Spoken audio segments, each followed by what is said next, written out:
Tonight, we'll go back in time to seasons past, when 22 men graced the rugged fields of yesterday, fighting for one more first down, one more yard gain, one final score that would bring victory after 60 minutes of battle on the gridiron. Tonight, we'll explore the world of Gridiron Greats.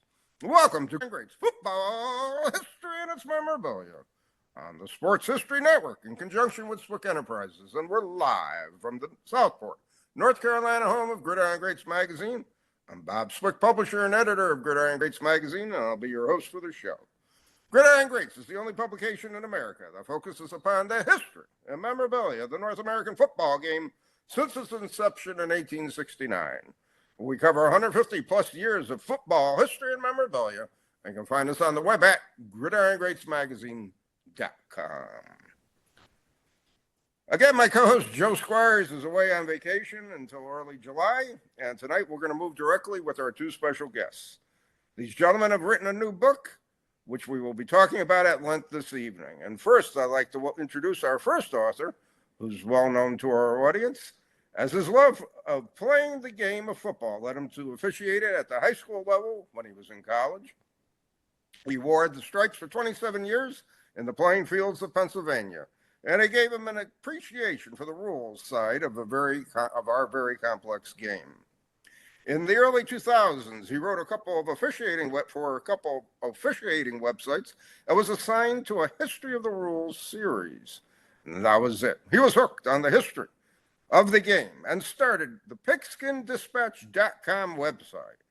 He lives in Erie, Pennsylvania, is married with 4 adult children and 3 grandchildren. He's the author of the world's greatest pro gridiron team, the 1903 Franklin All-Stars. And in his day job, he's the materials manager of a local steel fabrication and machining industrial plant. I'd like to welcome to our show tonight, Mr. Darin Hayes. And our second guest is well known to our audience also, as he's a senior contributing writer to Gridiron Greats magazine of football and card collector and historian that has one of the most advanced collections in the country of pre-World War II items, in particular, the 1925 Pottsville Maroons. I'd like to introduce Mr. Jeff Payne. Darin and Jeff, thank you very much for taking time out of your schedules, and welcome to the show. It's quite an honor, Bob. It was great to be here again. That's for sure. Happy to be here, Bob. I'm glad you guys could make it. And I just want to lead off immediately by asking, I would like you to refresh our audience's memories with regards to how you both got interested in the game, football memorabilia, so on and so forth. And I'd like to start off with Darin, and it's your ball. Well, it's probably a very common story to many listeners and collectors out there. My father was a big football fan. He got me interested, took me to games, watched, sat me down in front of television, watched it. Lived in Western Pennsylvania all my life, and grew up in the early 70s when the Pittsburgh Steelers, which was my family's team, was at their heyday. So that sort of really set the hooks in me when you have a winning team and you grow up in that and you're spoiled rotten being a Steelers fan growing up. Jeff, how about you? Very similar. Yeah. just always liked football, and started, reading about it and playing it, and got interested in cards, and, took a hiatus for a long time, but came back to it when my boys got back into sports as an adult. And I always loved the history of football. I love history in general. And that's what I think attracted me to the Maroons and, early football, pre-NFL, or even, pre-war or pre-NFL football. I love the history of it all. So that's kind of, my passion. That's great. And again, it's a great story both of you gentlemen expressed to our audience.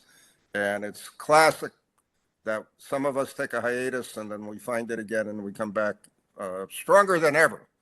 And that's a great thing for our hobby and for our keeping our history alive of the game. Now, both of you have authored a new book, which is in the background of Darin's video background there. And this is the book. It is Marooned, The Rise, the Fall, and the Redemption of NFL's Pottsville Maroons. It's a fascinating book on the big issue that happened with this team way back when. And it was a fascinating read. I'm going to be reviewing it in our summer issue of Gridiron Greats magazine, which is going to be out toward the end of July. And I'm going to again hand off to, I'll start with Darin this time again. What prompted you guys to, or came about to write this book? Well, as you know, if I'm a collector of anything, I'm a collector of stories. I love, doing podcasts and video vlogs and blog posts on people's stories about football or players, authors, historians, and just like you two folks have been on my show multiple times. Well, I had Jeff on one time and we were talking about his collection, and he showed us, my audience and myself, some pieces of his Pottsville collection. And it really took a hook in me, and we had a great response from the audience. And I started contacting Jeff and probably just bugged the snot out of him and told him, I said, hey, we got to write this story, because there are a couple books out there about the Pottsville Maroons, and we think, both very, very good books, but they're sort of a little bit incomplete in the story, and some of them maybe the facts aren't as true as what us being historians like to see them to be. So we wanted to write a story that was a little bit more complete. And I finally talked Jeff into it. I didn't have to twist his arm too hardly, but that was sort of what prompted us into this a couple years ago. And how about you, Jeff? Yeah, I mean, Pottsville, when I got back into the hobby and started collecting pre-war stuff, I'm from Erie too. Darin and I, we figured out we're like seventh cousins or something. It's a small town. So, Yeah. But yeah, I grew up close to where Darin's from and still lives. My parents are still up there. But when I got back into the hobby, I was fascinated with the fact that there were other teams in Pennsylvania that played in the NFL, other than the Steelers and the Eagles, because I didn't hear that growing up. And I know a lot of people say that to us. They're like, I never knew, right? There were two other teams, which are very, integral to this story, the Maroons and the Frankfurt Yellow Jackets. Yep. And I just was fascinated by it. And it just turned out that some memorabilia came up at auction around that time from the Pottsville Maroons. And I was lucky enough to pick up a couple pieces. And I was like, wow, this is great. Started writing blogs and other, things on it as I researched it, because I like to do, historical stuff, and just kind of got into the Maroons and have been picking up stuff on the team ever since and writing about it and just kind of into it. So when Darin came and said, hey, I'm thinking about writing a book, he didn't have to twist my arm at all, especially because it's the 100th anniversary as well this year. It's perfect timing Right. for an update to the story. So Right. it's kind of, I think, how it happened. It was not a hard decision at all. Well, that's good. And again, you bring up two good points. The first point, people don't realize there were a lot of other different NFL teams, not the 32 franchises that we have today type of thing. The Cardinals started out way back when, not in, wherever they are in Arizona, so on and so forth. And Pennsylvania had all sorts of leagues at one time playing football. And the Pottsville Maroons, in my opinion, and Frankfurt Yellow Jackets were intricate parts of early NFL history, which a lot of people don't realize and have no clue about it, one way or the other.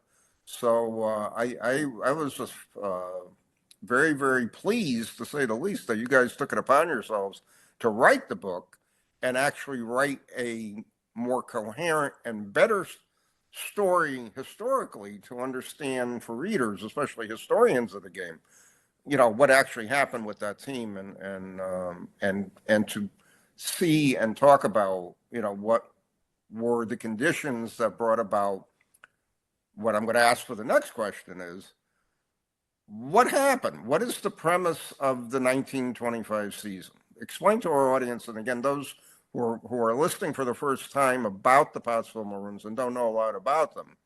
It's a fascinating read, and it's a fascinating story. So I'll hand off to you guys on that. Yeah, so I guess I'll kick that off. So the Cliff Notes version that the NFL will tell you, and that most of the kind of pundits will say, is that in 1925, the Pottsville Maroons were in the NFL. It was their first year in the NFL. They had a very good team, and at near the end of the season, they played the Chicago Cardinals with first place on the line. Whoever won that game was going to have the best record. Right. Now the season wasn't over, and back then you didn't schedule all your games up front, so you could add games later if you wanted, but there was a cutoff date for when the league ended during the year. But Pottsville beat the Chicago Cardinals. It was a very big surprise to a lot of the kind of call them the big city teams, right? Because they thought, Pottsville, this little town, what Right. kind of a team do they have? Well, they were a powerhouse. So they won that game and they were in first place.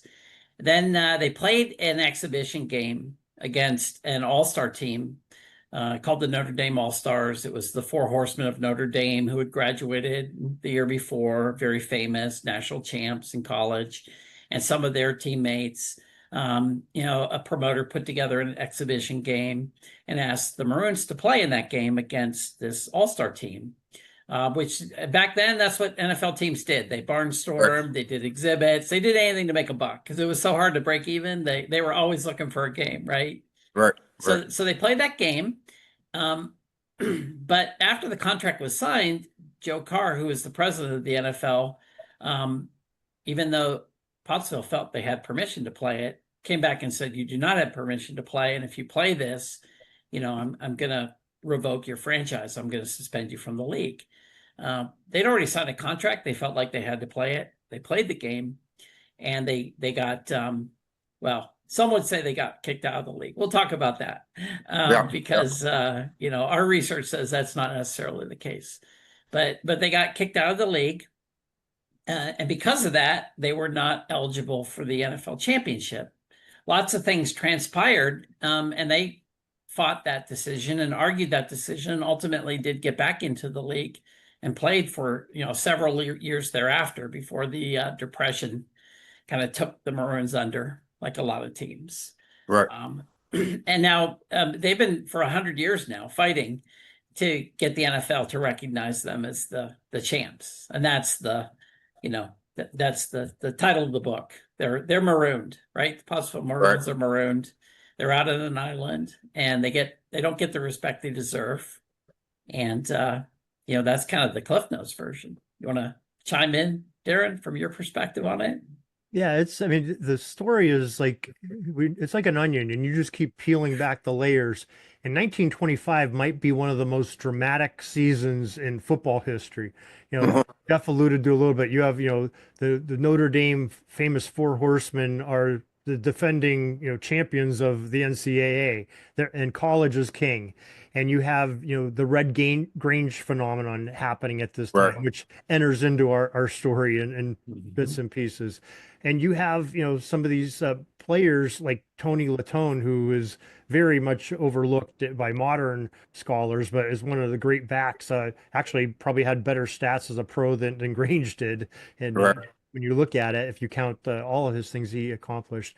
But you have all that, and then you have a perfect storm of, the NFL president suffering an illness. You have, these little teams like Pottsville and Providence coming into the NFL against these gargantuan, cities, New York and Chicago, and they're all vying for this championship, which really the rest of the country it's really unimportant to, because they're paying attention to baseball and to college football, but it's so important to these guys. And all the stars that are coming in, into the Frankfords and Pottsvilles and Providences, and it's just entering in. And I was amazed at how many players that I had known before that I didn't realize were on Pottsville, including the Stein brothers, who I wrote about in a book last year when I wrote about the 1922 Rose Bowl game with W&J, and with Russ Stein playing for W&J. So there's just so many elements going on, and 1925 is such an exciting time of the gridiron, and this whole story just really is enveloping. Crazy year. And then I think, if we look at our nation's history at that time, it's the roaring 20s. Everything's excitement, everything's entertainment.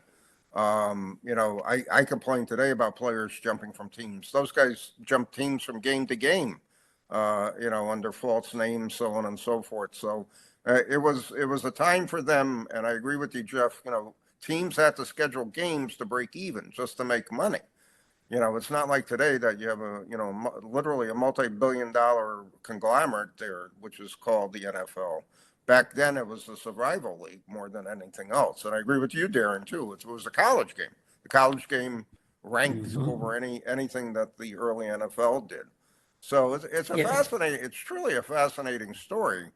And even though there were a few books have been written about it, I think in your context, reading the book, and I don't want to give away my review yet, reading the book, it just gave it a completely different view and a completely different historical perspective as to why and reasons why they did not, get the championship, that type of situation. So it's a fascinating story, to say the least. And within it, there's so many different subplots to it. It just amazes me, to say the least. I mean, think about this. And I know I'm biased toward the Packers, but Green Bay is still one of the smallest professional franchises out there of the 4 team sports. So they survive. They are a multi-million-dollar business, and they have done well over the years. They will be part of the NFL, hopefully, forever. But think about if these smaller teams and towns actually survived, would the NFL ever have reached, the popularity that it has today, so on and so forth. So it's fascinating from that point of view, in my opinion. Yeah, and you talk about that, Jeff and I found proof when we wrote about it that Pottsville was trying to model. They recognized what Green Bay was doing. They were trying to model their own franchises, finances after Green Bay's to try to succeed and survive. Right. And they were. It's not well known that they're doing it, and Green Bay was the model for a small town type of franchise for professional football. So it's amazing, really, to when we look at it and read about it and talk about it in this manner. 100 years later. One thing that's interesting about this book is when Darin and I first started talking about it, we kind of came to the conclusion we were going to let the facts take us to what the answer was, right? Like, I was biased. I admitted I was biased because I'd done so much work on the Maroons. I kind of felt like they deserved the 1925 NFL championship. Darin, I think, was more like, well, I'm going to wait and see what it all looks like.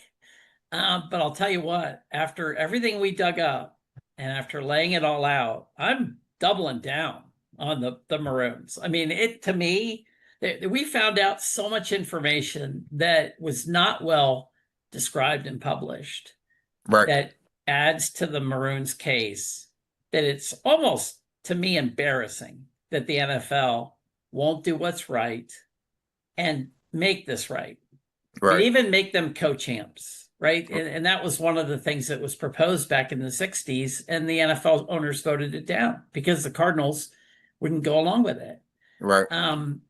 Wouldn't it be great if the NFL would do something good for once? They have a bad reputation, right? And that's a theme a little bit in the book, is that there's some villains in the book, and and it would be great if they did the right thing, because I'm doubling down on the Maroons at this point. I can't wait to talk more about it.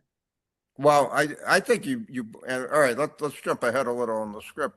Let's talk about the reason, what actually, besides the scheduled game that went through against the Four Horsemen team, what is really the reason why the NFL won't change from the Cardinals or do a co-championship, so on and so forth. And the one point I'm going to make in my review, and I don't want to spoil the story now. Your justifications that you made in the book on why Pottsville should get it are very logical. They're historically based, and they're factual. So, okay, now we got you got that working for Pottsville. But again, the NFL being the NFL, we know, who are you guys? There's no reason for it to change it type of thing. So I want to get into that a little. Well, one thing that helped our cause a lot, I feel like, I mean, as Darin mentioned, the other two books that were written are really good. In fact, it sounds like we're going to get to meet the authors, hopefully, at some point. Pottsville's working on some activities through the year that maybe bring together people that wrote books on the Maroons, which would be cool. Their books were good. I read their books a decade ago, right, when I first got into the Maroons. But we had a lot more access to information than they did. Part of that was obviously, these days versus, gosh, their books were written 15, 16, 17 years ago now. Just access to online newspapers and archives. Right. I mean, just newspaper.com and other sites just constantly are scanning and adding newspapers. So I think Darin and I mean, I don't know how much time you spent on that site, Darin, but it was a lot. I mean, we spent a lot of time starting in the 1800s, going all the way through this story and looking for information that hadn't been published. Right. And then I was fortunate enough to pick up a couple of archives of, other information from Pottsville through the years that just had some dynamite gold, from people that were involved in those teams that we used as well. So and in we were able to add a lot more color to the story than was published before. And what's in your private collection, Jeff, and we've talked about this in the past, that should be in the NFL Hall of Fame. And, it was basically ready to go, to the garbage truck there type of thing. So all that history would have been lost on top of everything. So, I do agree with you. The information superhighway that we have today is just phenomenal doing research, especially with these old papers. Which, are becoming more and more rare to find, or any type of paper, programs, so on and so forth, correspondence between the teams. So, you're giving the actual facts here. So that's very important to the story, to say the least. And Darin dug up something that was eye-opening to me. And that was, there's a gentleman who is related to the former owner of the Rochester Jeffersons team that played in that era. Darin knows him well, and he, I guess, inherited a lot of the stuff from his family. And one of the things that he had, which I'd never seen before, I don't know if you'd ever seen it, Darin, but he had the meeting notes from the 1926 NFL winter meeting where Pottsville came to argue their case. And there is some nuggets in that bad boy about what happened at that meeting. And other books have written a little bit about that because there were snippets of this information that was out there. But the way I always read it was nobody actually had the entire transcript of what happened at this meeting. And it was fascinating to read because you could also infer what was happening just by looking at the motions that were being made and who was, motioning for what and what was being rescinded and not, didn't pass, and just gold, I feel like. I mean, Darin, what's your thought on that? Yeah, I mean, John Steffenhagen and Jeff Miller are PFRA members. We all of us are good friends. I see them every year at the Western New York conference, and they just have their Leo Lyons book just came out, and that's Leo Lyons is John Steffenhagen's great grandfather. Right. At the same time, so we got information from them, and Leo Lyons might be the very first collector of NFL Historia. It's amazing what's in his collection that John Steffenhagen has. And at the same time, another PFRA member, Greg Tranter, was writing a book on the Providence Steamroller. These guys were all doing their books. I knew that they were writing them. They were bouncing things back and forth. I told them what I was writing about, and all these teams were peers of each other. They were playing each other, so we all got the benefit from each other's research as the writing was going. And probably Jeff and I the most, because we were sort of the last ones out of the gate. And it was a great experience in getting information, from John and Jeff and Greg was very helpful. And also some of the family members that Jeff got to meet from some of the people associated with the Pottsville team, and some older books by PFRA members like Joe Ziemba, who is the Right. Chicago Cardinals. We got a lot of great stuff from him as well, Chris Willis. because it was just fantastic to do that. So we had a lot of advantages going into this, armed with research. It's interesting, and I was going to point it out later in the show, but we've had 3 phenomenal books about the 3 teams in the NFL. John's book, Greg's book, and now your guys' book. It's just incredible to me that all this information has just come out, like literally over the past 2 years, on these 3 teams, and a whole bunch of early NFL history has now been addressed that was never addressed before in reality. There's been stuff written about Providence. I've seen that over the years, especially when I was back in Connecticut. I saw, some local guys that still have some, background information on so on and so forth. John, and hearing it from his family member on top of it was incredible, and that whole story. And now what you guys have done with Pottsville, it's just truly amazing to me, that all this information can come out. And now we're seeing things a lot differently than we did 20 years ago, 25 years ago.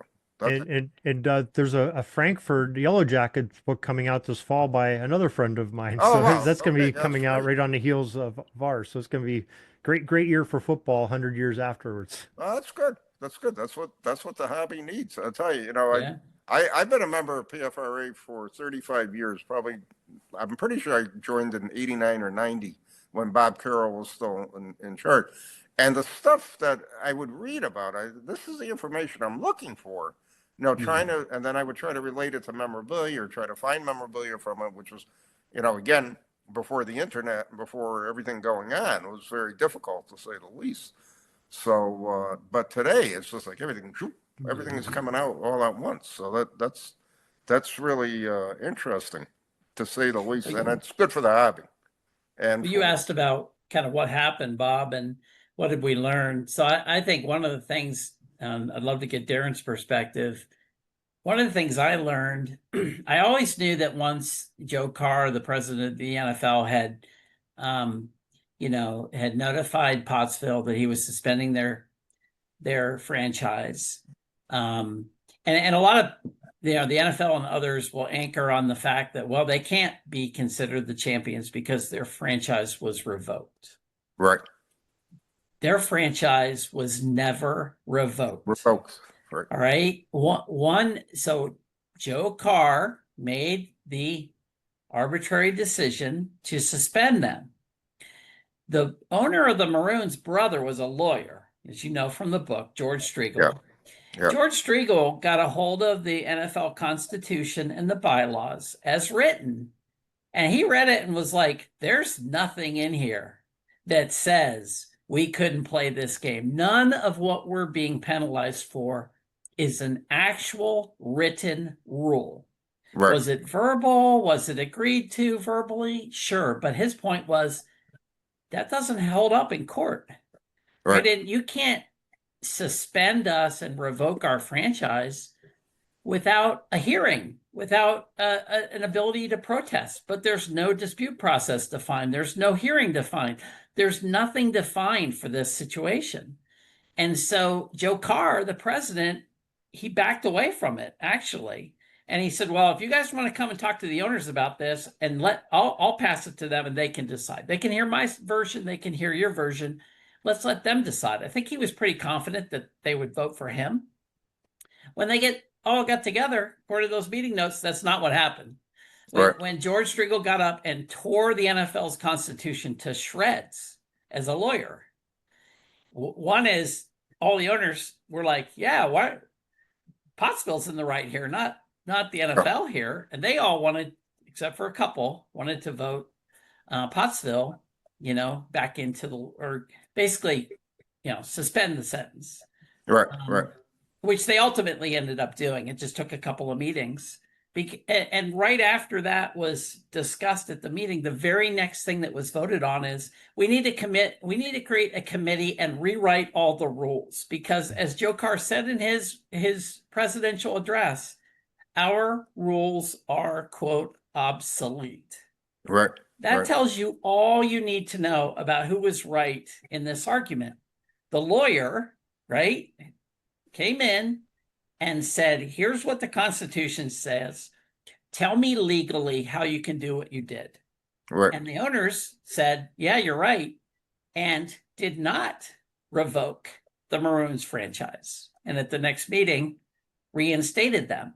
So you could argue they actually were never kicked out. Joe Carr warned them and said he was going to suspend them, but then he deferred to the owners to make the decision, and the owners changed his mind or overruled him. Right.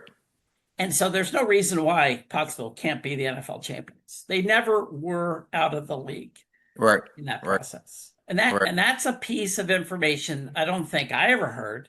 Right. I know that I had heard that, Pottsville fought to get, quote, reinstated, but there's no vote that ever happened that kicked them out of the NFL. Right. Therefore, Joe Carr's decision was overturned by the rest of the owners. And that's a key piece of the story. I was just gonna say that is something that you guys unearthed and were able to present, as fact, and that again should clear it up for Pottsville. Not that it will, but they were never suspended. They were never, their franchise was not revoked. They were always members of the NFL through this whole situation. And that's something that, I think is way overlooked. And again, only a few actually understand the implications of that. And the NFL, again, what are they going to do now? They're not concerned about it. They're saying we've got 100 people in Pottsville complaining about it. We're not going to worry about it, type of thing. And Joe Carr was almost apologetic in those meeting notes. I mean, he had a couple long paragraphs saying, "Hey, Pottsville, these guys are my friends." He would go there purposely to watch games, and whenever he could stop into Pottsville and see their games and spend time with Striegel and some of the other guys there. He liked their company. He says it right in the meeting notes of the NFL, But I think, Doc Striegel made some enemies the season prior to that. He was a ruthless businessman. He really treated it like a business. And I mean, he robbed from the Canton Bulldogs, who were the champions. He took the three key players and brought them to Pottsville when they had a financial weakness and were being bought out by Cleveland. He took advantage of a situation, won in court with George Striegel's brother defending his actions, and he won, and he got to keep those players. Against Joe Carr, too. And Joe Carr. And he really irked the strings of Shep Royal, who was in charge of the Frankfurt Yellow Jackets, who became really their arch enemies, I guess, if they had one. That was probably it. And I think Shep Royal, we couldn't really put some definitive proof in there, but I think he really stirred the pot and took advantage of some things, like when Joe Carr was ill, and anytime he could put the screws to Doc Striegel, he was doing it. And along with Peggy Perrott and company that were going on that team up in Cleveland at the time. Yeah, crazy stuff. Yeah, the other thing that it was fascinating was, the Chicago Cardinals, right? They, quote, won't give up or won't share their championship. They're not the champions of the 1925 season. They were never voted NFL champions. It came up for a vote. It got rescinded, mainly because everybody was like, whoa, how about Pottsville? This isn't right. We haven't solved this Pottsville thing. Why are we talking about naming a champion? Pottsville was the winner on the field. And the NFL never voted a 1925 NFL champion, ever in the history of the league. So the Cardinals shouldn't be saying they're the 1925 champions either.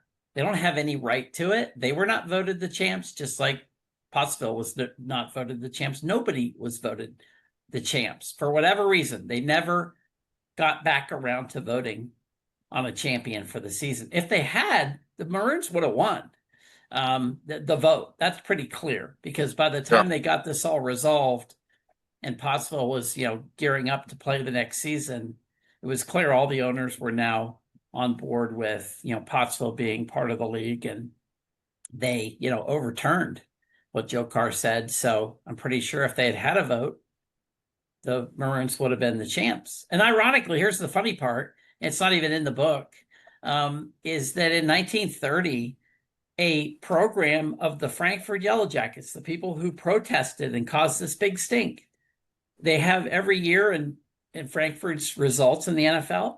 And who won the NFL championship? They list Pottsville in 1925 as the NFL champs. Yeah. These are the people that protested Pottsville playing that game. So if Frankfurt was okay with it and assumed that Pottsville was the champs, why are we still talking about this today? Why won't the NFL acknowledge that? Well, I think you and I, all of us realize that, the Cardinals are still a franchise. They're powerful, and, it is what it is. And again, it's to the NFL sees, I hate saying it bluntly, but they see Pottsville as a gone franchise from a little town. They were part of NFL, and that's it. We're done with it, type of thing. And that goes along with something I've been saying for the past 30 years. The NFL likes its history from 1970 on. Everything before, it's just bits and pieces that they're advertise or talk about, and everything else is, it's like, burn the books, burn the programs, burn everything. Don't leave a trace of anything. But the amazing thing about this, and Jeff and I, we haven't really been discussing this, but there's an undertone that the people of Pottsville back 100 years ago recognized when they deemed themselves world champs. I mean, Pottsville Maroons, they beat the best in the NFL, so won the best professional league at the time, but they also beat the Notre Dame All-Stars, the defending college team, and college was king. Right. They beat the best of everyone, and they were the world champions. If anybody ever could declare you're world champions, they're the only ones I ever known that have done that, beat the top college team of that year and the top pro teams of that year. So, right. Yeah, that's an excellent point, Darin, because again, nobody else did it, and they were the ones who did it, so they should be champions. So when you're writing a book, and I ask this of all authors, do you have any interesting stories that went into the book that helped you write it, and or things that you mentioned the vote never being taken? What stories would you have to share with our audience as far as when you were writing the book that stand out to you as far as helping you complete the book, write it, so on and so forth? Well, I think, Jeff sort of spoke to it a little bit. I went into the whole thing with, I don't really care who was right or wrong. I just want to know what the truth was. I mean, my inquiring mind wanted to know. Jeff was he's trying to convince me, and he was quite the rah-rah. And he goes, "You got to see this." And I said, "Well, let's go through all this and let's see what happens." Because I see both sides of this on the periphery just before we started scratching the surface, before I did anyway. And it was interesting. I went through a roller coaster ride. I was, contacting Jeff weekly. I'm like, okay, I think the NFL's right. I think, Pottsville right. And then next week, I think you're right. Pottsville's right. And then I'm on the Shep Royal kick, and I was all over the place. And I think I've settled down in, and I think I'm more in agreement with the folks at Pottsville. And I think, the Cardinals, I think, did more wrongs and ended up earning a championship, half a decade later, and where Pottsville really deserved it. And you get to admire what their accomplishments were and all the adversity that this team had to go through and what they accomplished. I think that they deserve to be at least co-champions. I mean, that's the very least that the NFL should do. Right. And I would definitely agree with that. I would say that for me, what was interesting, so when Darin and I first started talking about the book, we obviously said, well, there's some other books out there. What's going to be different about this book? And, at the time we didn't know what we were going to find researching things. So we said, well, one is because of the archive stuff that we found, we could start the story a lot earlier. I mean, we could go back to the 1800s and kind of make this even though it's around the Maroons, it's the history of football in Pottsville, all the way from when it all started in the 1800s, all the way through the, efforts to get the championship back. But also, we kind of wanted to center the story on two people and make sure they were integral to this, because to us, they were the two key people. It was Doc Striegel, the owner of the Maroons, who goes almost all the way through. I mean, he started with the team way before they were, or several years before they were the Maroons, playing in the Anthracite League, and he carried it all the way through until he left town. And then Joe Zacco, who was the local sports store owner who outfitted the team, collected all the memorabilia, and he drove all of the efforts to do the reunions and try to get the championship back in the 60s and 70s. So they were like our two primary characters that we wanted to carry through the book. There's lots of other characters, but those were the two biggies. Well, I was trying to get my head around Joe Zacco. I'm like, what was this guy like and how did he work? And I do have a pretty big archive of stuff he wrote. And from that, I kind of got a sense of who he was. But, I was like, I wonder if I can find a relative. Like, wouldn't it be cool to find somebody who knew Joe Zacco? And, the power of the internet, I was able to track down his granddaughter. Took me a couple nudges to get her to respond. I didn't know she was gonna want to talk, but she did eventually, and it opened up just an incredible amount of information from her. She hooked me up with her brother, and then she happened to mention, oh, by the way, my uncle, who is Joe Zacco's son, is still alive, and he lives like 30 minutes from you. I'm like, what? Because we're talking the 20s here. Well, he's 95, Okay. 95 years old, and he lives 30 minutes from me. And I was like, well, I'm going to see him, right? Because I need to meet this guy, and he's going to have a lot of stories about his dad. And just that whole family connection was so valuable for the book. It just let us put some personal stuff in here and there and just, get a mindset of kind of how he was as a person, which is so interesting in books like this, because then it's not just what you're reading, you're actually hearing stories from people that knew the person. For me, that was the most interesting thing about the book. Well, you got a living history from the family, basically. I mean, that's pretty incredible if you think about it, and they were willing to share their stories, which is nice, because some families don't like to discuss anything. It's family business, so on and so forth. They were willing to speak with you, and that's great. That added a lot to the book. It did. And the other thing that added a lot was, so I had run into a gentleman who was working on a screenplay for the Pottsville Maroons several years ago, and he found me on Facebook. He's like, I'm writing a screenplay.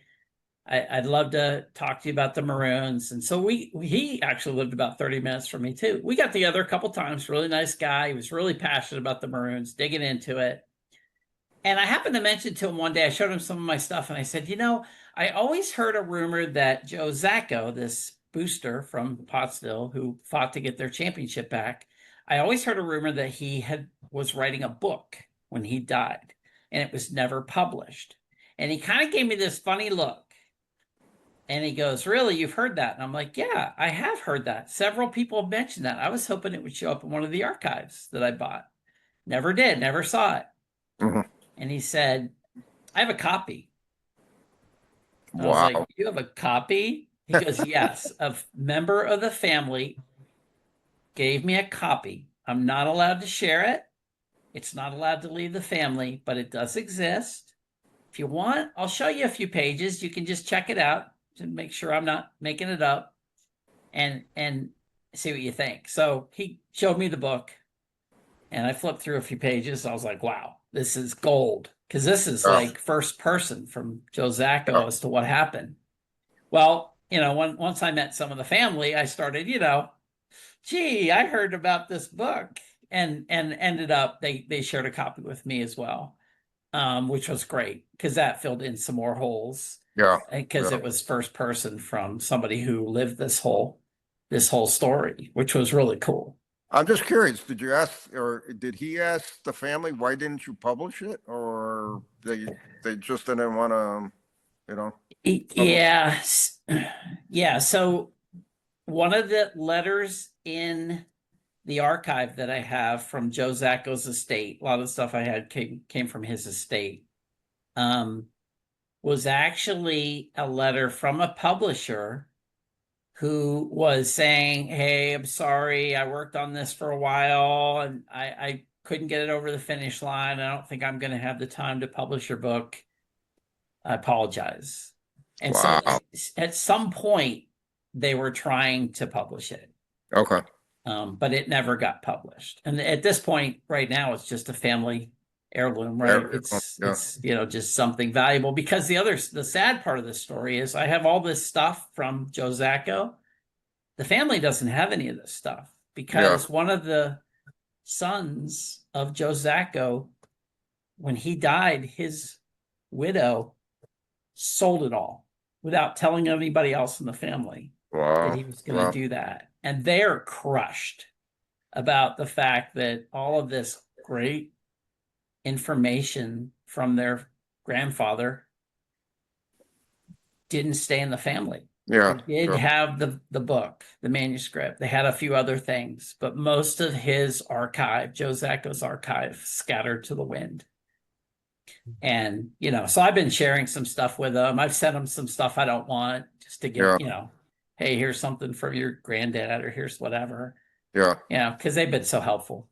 Yeah. Wow. What a sad story. Mm. Yeah. Unbelievable. And again, many of the pieces of Jeff's collection, the images, they're from Jeff's collection that are in the book, and Jeff shares that collection, and we incorporate them into the story.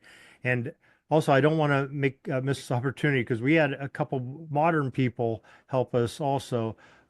Jeff's wife and Timothy Brown of footballarchaeology.com gave us some great editorial advice and some advice overall on our storylines and things, and helped us shape the book up. So a lot of credit goes to those two as well. Yeah, absolutely. We got a lot of help from a lot of people. Even just stuff you and I have written, Darin, through the years. I mean, you think back of little snippets of stuff and people commenting on it. And George Zacco, Joe Zacco's son, when he bought the book and read the book immediately, right? And he called me up and he was like, I love your book. It's way better than the other books. I was like, you don't have to say that, George. He says, no, I really like it a lot. I really like it a lot. He said, but you got 2 facts wrong. And so, so in the next release of the book, we're fixing 2 things that he was like, my father didn't do this, and my father did this, and you didn't quite get that story right, which, is pretty common. Darin will tell you, we found so much conflicting information. Like one newspaper would say this, one newspaper would say that. We'd be like, which one's the truth? Which one happened? And then we'd be looking for a third one. Could we find a tiebreaker? Well, what do we think from everything around it? Like there was so much of that stuff that I'm not going to be surprised at some of the stuff we wrote that we have references for. Turns out if somebody was there, they would say, that's not really what happened. Right. I mean, but what can you do? Yeah. No, I think you guys presented just an incredible history and an argument for them, and it's a great story to be told, to say the least. Where do our audience buy your book from? Where can they get it? Right now, Amazon.com is the best place to get it. Put it, either put the title of the book Marooned in there, or put Jeff's or my name in, and should pop right up on your Amazon account. You can also go to pigskindispatch.com. We have it on the front page, a link that gets you into the Amazon. And we're going to be going into some retail here shortly. We're doing some modifications here to make it right, and probably going on some other outlets online as well. Good. And trying to do some book signings too. We're trying to get some book signings, and I know Darin's been working a couple, and I've been working a couple of gift shops or other things for, either stores or, historical society gift shops or other things that want copies to sell.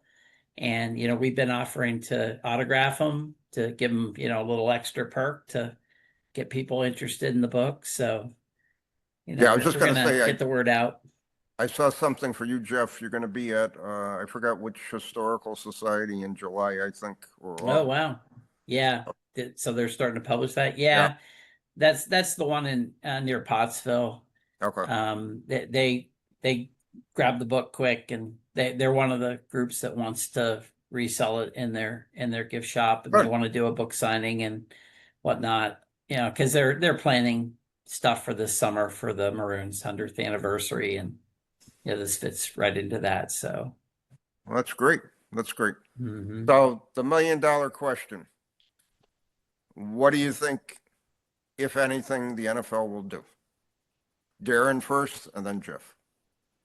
Well, I'd love to hear Roger Goodell get up on a podium at some point this year. Maybe saving for a better timing, and say that they're reinstating the championship, at least the co-championship of the Yeah. Maroons, and recognizing this 100th anniversary that's well deserved and long overdue.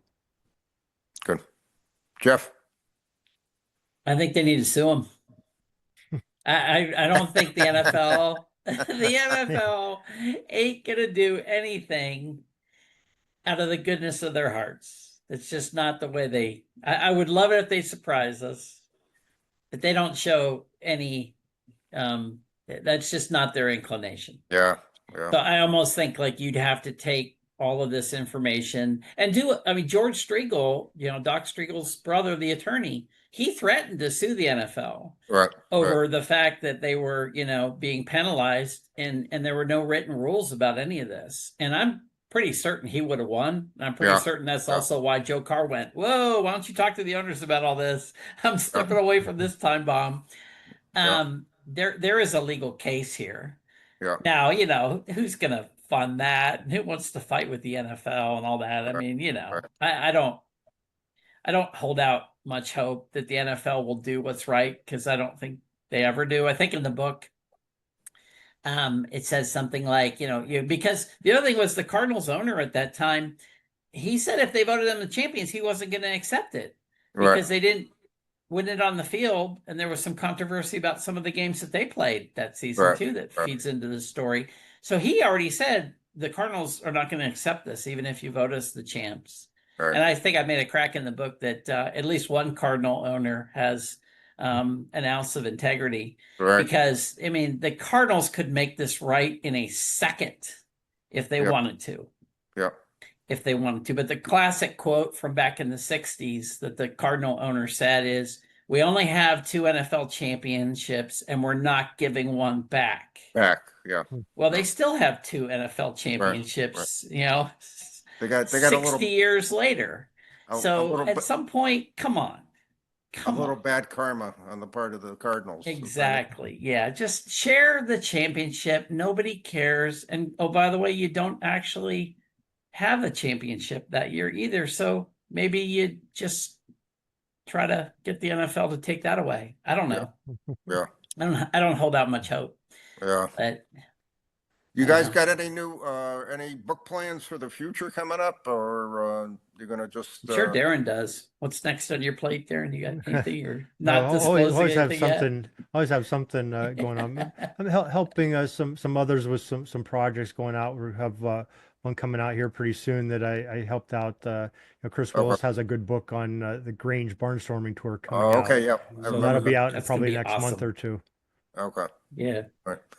And I tell everyone, Chris was a writer. I gave him his break. That's the joke running. He was a writer for my old Football Times newsletter back in the 1990s when he was a grad student. And we've stayed in touch and friends over the years. So I'm very happy for him. He's a great writer, and he's written a lot of good books. I'm very happy. Yeah, I have one of those. I think you sent my way, Bob. You sent me some of the old your Football Times newsletter, and I know one of them at least has an article he wrote for you in there. So that's pretty cool. I still remember, and I got to see if I kept the letter he wrote to me, and he said, "I'm a grad student. I'm interested in writing about football history." I said, "Hey, great." I said, "I can't pay you a penny, but you'll get paid in copies." So he said, "Oh, it's no big deal." And we've been friends since then, so it's a good thing. All right, we got a few minutes left. We're gonna wrap things up, gentlemen. Final thoughts and any advice. My last question I always ask on our podcast: any advice for a beginning collector of football cards and/or memorabilia? Well, I think a great place to start, and I think it's common for most collectors, is you start with the simple stuff, the football cards. I mean, that has the image of a player. You flip it over, it's got some history on them, and it's very affordable. You know, it's I think that's a great place to start, and they're very addictive. Yeah. Yeah, that's great advice. The other thing I would say is, I mean, there's different reasons these days people are, getting into the hobby. It might be for collecting or nostalgia. It might be because you want to become a dealer, right? And be in the hobby in that regard. You might want to be an investor, right? We know there's some people that are, trying to figure out what's going to go way up in value. I would say that you just have to figure out which of those you're going to be, because you're going to collect differently based on what you're trying to achieve, Right. right? What's your goal? What are you trying to do in the hobby? They're all fine. Just, figure out what you want to do and, focus on cards or whatever it is that, aligns with what you're trying to accomplish, and you'll be happy.